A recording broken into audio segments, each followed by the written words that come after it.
Hey everybody, this is Pastor Brandon with the next episode of the Fandom Pastor. Do me a favor, if you would, share this video, give me a like, comment, something like that. So, if you have been with us for the last few episodes, you know that we are right in the middle of a series on cult films. Those kind of obscure movies that have this really passionate fan base. And these are usually films that didn't do well in theaters and only really have done well afterwards, after all of this has over the years, I guess is a good way to say it. So, the particular film I am talking about, I gave a clue to last time. So the clue was this third film in the series didn't follow the focus of the original two films and was badly panned because of it. And as I said last time, and so last time and this time are both very, very Halloween focused, because we're in the month of October. And in fact, this is one of the Halloween movies. This is Halloween 3.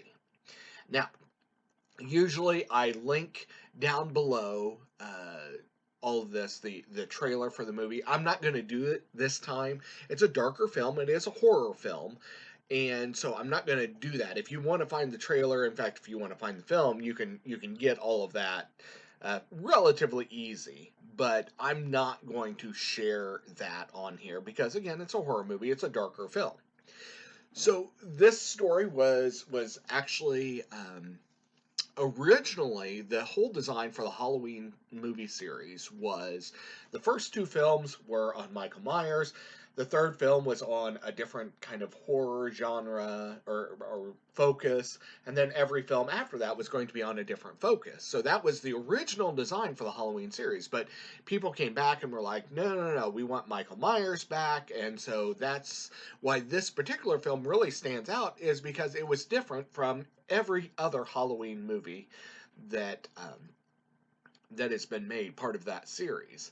And I actually thought this was a really interesting premise. Now, again, I'm not going to necessarily encourage you to watch it because it's a horror film, but there's an interesting story here. So this doctor, this emergency room doctor, uh, and this daughter of this murder victim uncover this kind of this crazy little plot by this small town mask maker who's planning on a kind of this Halloween Celtic ritual. And the ritual involves this boulder that was stolen from Stonehenge and the use of the Shamrock Mask, which was the name of the company, Silver Shamrock, and this little piece of it that was stuck on each one of the masks. And then it was all going to culminate into this.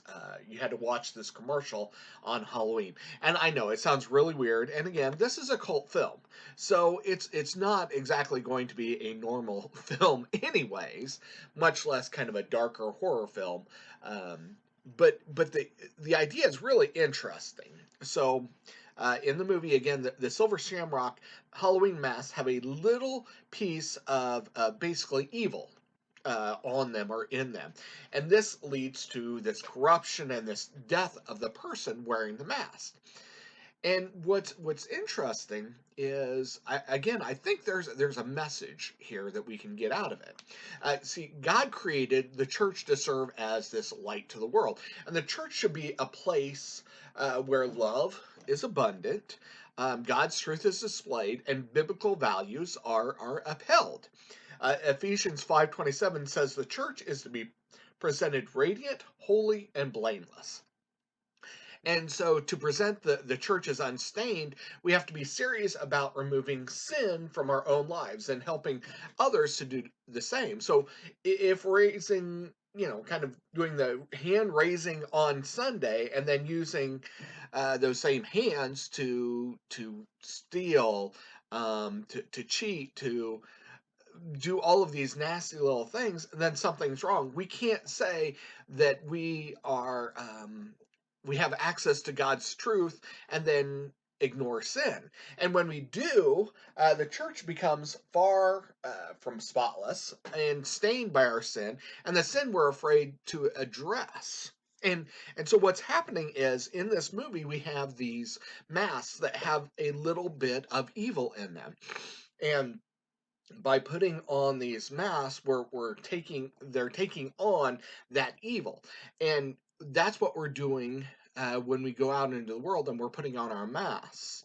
And so what is happening is evil is embodied through that mask that we put on, just like evil is embodied in the masks in the movies. And so we have all of these issues that we're seeing because people are wearing masks. This is definitely a Halloween type of focus, that masks hide our true selves. And the masks in the movie literally kill people.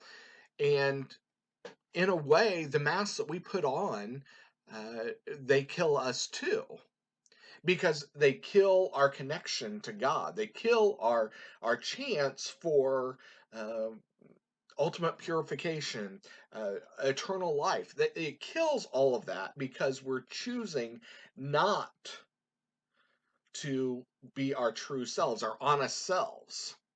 And so I think we have to remove those masks, be open, be honest, say, yeah, I'm flawed. I have an issue. I have mistakes.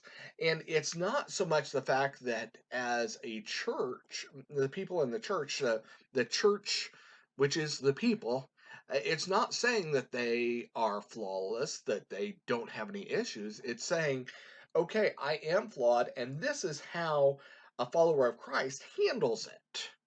We have to take those masks off. We have to actively say, I'm removing the evil from my life, and I'm going to be open and honest about who I am. And so I think one of the interesting things is there's some, uh, when the deaths are involved, there's snakes and bugs and kind of nasty little things.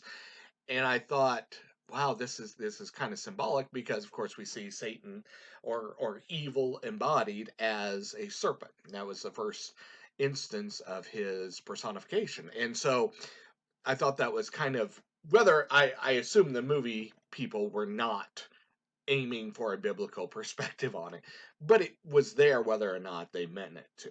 So something to think about. Are you wearing a mask? And if so, what do you need to do to remove that mask? So, um, join me in a couple more weeks as we continue our cult series into another fun film. This film is stop motion and was a first of its kind to be shot entirely in 3D. That's your clue. This film is stop motion and was the first of its kind to be shot entirely in 3D. So check it out next time. I think you'll enjoy that one as well if you like our cult film series. So thanks, God bless, and you all have a great uh, Halloween.